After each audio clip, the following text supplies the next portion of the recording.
My talk is about finding ways to meet that need in creative ways, and I want to start, though, by reviewing some of the important things about freedom and why it's such a big deal. This slide is based on data from an organization called the Fraser Institute, which is a Canadian public policy think tank. They, once a year, conduct a survey of all the countries in the world, and they rank them on what they call their Economic Freedom Index. This slide shows us across the x-axis, across the bottom, the economic freedom of all the different countries in the world, and along the y-axis, the average income of the people within those countries. So what you can see very clearly here is a strong positive correlation between the amount of economic freedom in a country and how much money the people in that country actually make. And you may notice that it trends up as well. It's relatively flat at the beginning, and then it starts to go up, and then it goes up sharply. What the graph illustrates for us is that as countries get more free, not only do people make more money, but they make more money more quickly. This next slide is about happiness, but first I want to talk a little bit about the methodology here. They divide the countries into 4 groups. The most free, can you hear me? Okay. The most free, countries that are more free than average, countries that are less free than average, and the countries that are the least free. So those are the 4 groups that we see charted here. And in happiness, you can see that the most free countries have the most happiness on this happiness index. And as you go down in freedom, people gradually report less and less happiness. Similarly for unemployment rates, the most free countries have the lowest unemployment rates, and as countries get less and less free, unemployment goes up more and more.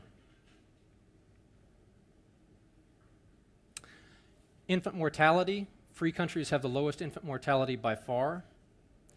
The environmental performance index, there's a bit of a myth that if you leave people free, they won't take care of the environment. It's not true. The freest countries take the best care of the environment. Life expectancy, you can live longer, expect to live longer in freer countries. Also, as it comes to civil liberties, your civil liberties are much better guaranteed in a free country.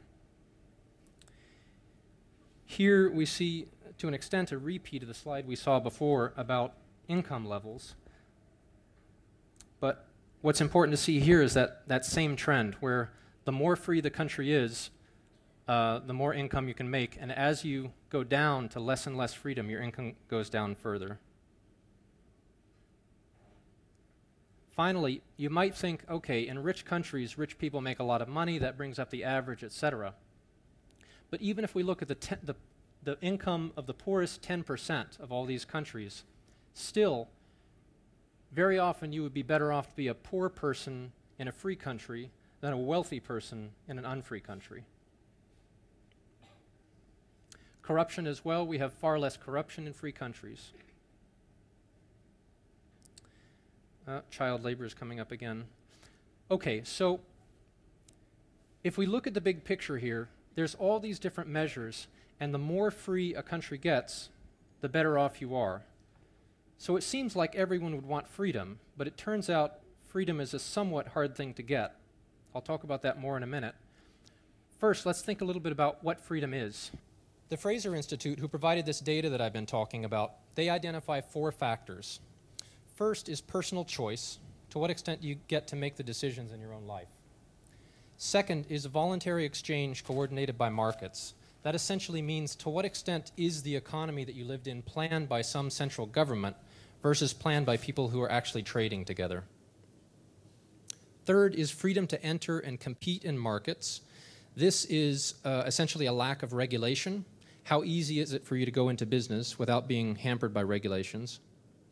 And fourth is protection of persons and their property from aggressors, which is essentially having a good police force and a court system you can count on. To understand the significance of freedom, one thing that's helpful to think about is the relationship between freedom and entrepreneurs.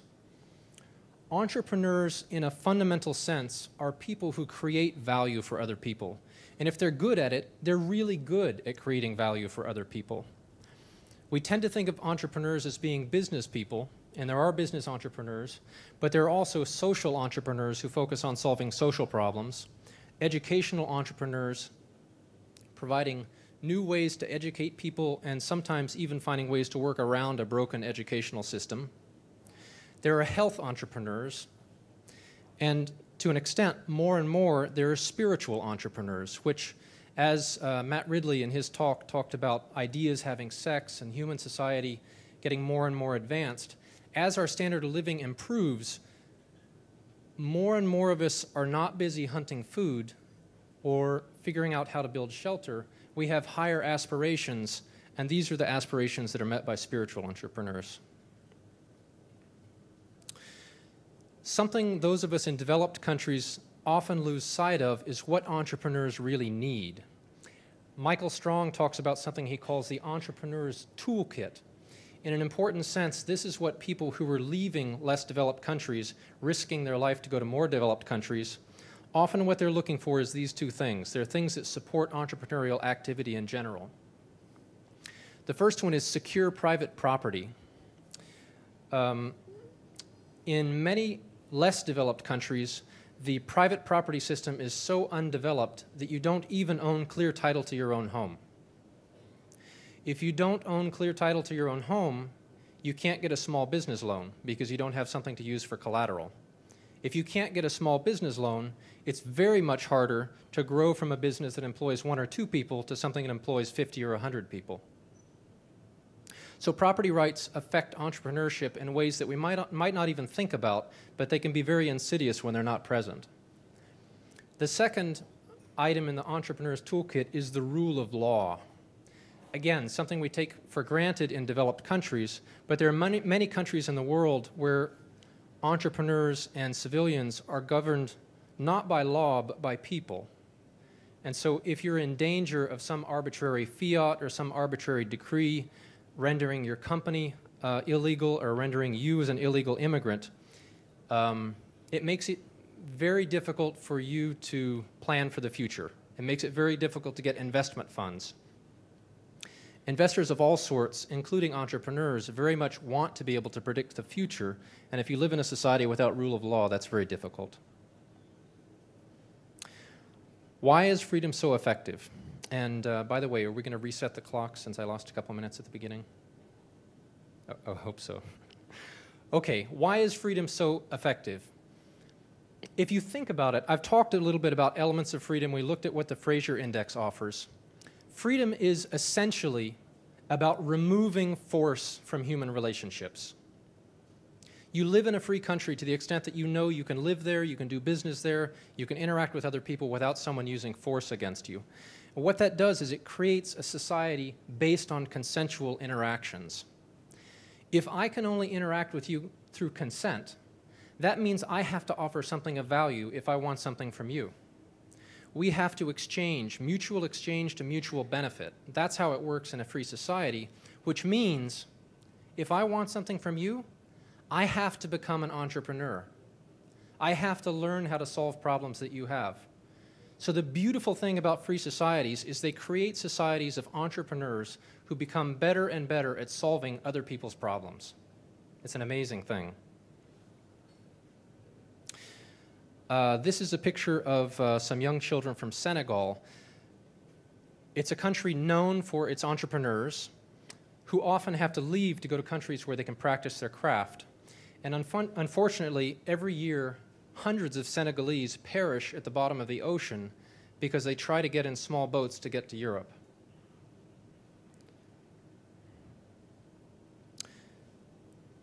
Given the many advantages of freedom, as I said, you might expect that everybody would want freedom in their country. But it turns out freedom is somewhat hard to obtain. And the reason for it at root has to do with the difficulty of getting over vested interests. Whatever regulations there are, whatever unjust laws there are, whatever prevents people from being entrepreneurial, some vested interest benefits from that. It may be an overlarge government, it may be the ruling class in your country, it may be a large corporation. It may be unions. These vested interests benefit from having those laws in place, and they're not going to give them up without a fight. So what do? It turns out one solution today that's particularly promising comes through cities. Cities offer a few interesting advantages. If we can't turn a whole country into a free country, very often we can turn a city into one. And the reason it works out well is because cities are large enough to offer the benefits of free trade. They're large enough to bring entrepreneurs together and let ideas have sex, as Matt Ridley called it. But they're also small enough that a lot of the problems can be solved more at the local level. You're showing up the same town hall meetings, you know each other. Some of the larger problems won't come up in cities that would in giant nations. And finally, it's relatively easy to create new cities compared to creating new countries. So my topic today is about free cities, and let's think for a moment about what is a free city. Usually, a free city begins on a piece of vacant land. It has some kind of coastline allowing you to build a port and conduct trade on an international level.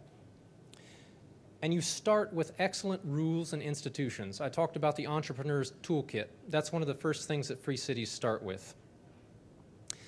And finally, free cities typically have strong transparency for any government operations. Free cities, as I'm talking about, are still something that's very much being evolved and developed. But there are historical examples we can look at, one of which is in Dubai. Everything you see here, these skyscrapers, the city, the parks, the houses, some 30 years ago, it was just an empty tract of desert land. There really wasn't anything there.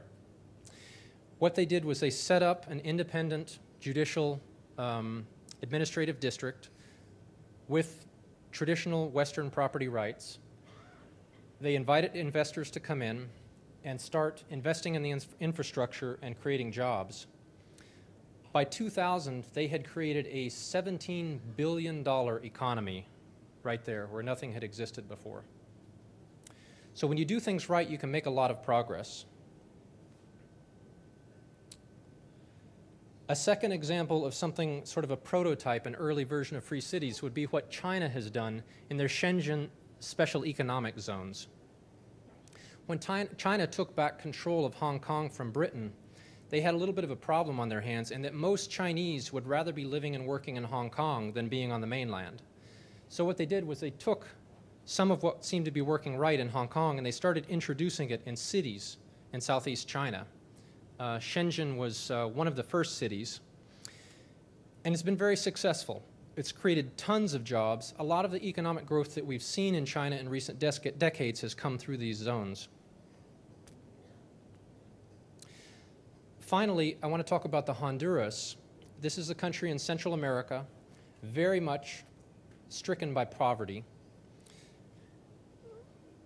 And they have experimented with the kind of free zones that we saw in China in the past. Over the past decade, they've started free zones that were more industrial zones. So there would be industrial parks where they invite in investors, and they were pitched to the Honduran public as a way to create jobs, and they were successful at that. They created more jobs than they were planned to create. They have recently passed a constitutional amendment, however, because they're going to try to take it to the next level. They don't just want to create the kind of freedom that gives you a job, because freedom ultimately is about more than having a job that you can drive to in an industrial park. What they want to do is create an entire culture within a city. This is a culture based not so much like what they did in Hong Kong, where you start off working in factories, but more the kind of culture that you would expect to find in San Francisco. They want a culture where artists and cultural creatives and entrepreneurs would feel very much at home. The project is new. It won't get started. I think they're supposed to break ground in another 6 months, but it has huge implications for other countries around the world who are looking for a way to bring some freedom into their own country and find a way to work around the vested interests that can make that so hard. So it's an early project. We don't know what the outcome will be. I personally am excited about it, and I wanted to share with you some of the background about freedom and about what they're doing in the Honduras, so you can join me in watching what they're doing, seeing what we can learn, and hopefully being inspired by their success. If you'd like more information, we're putting together a new website at freecities.info. Thank you.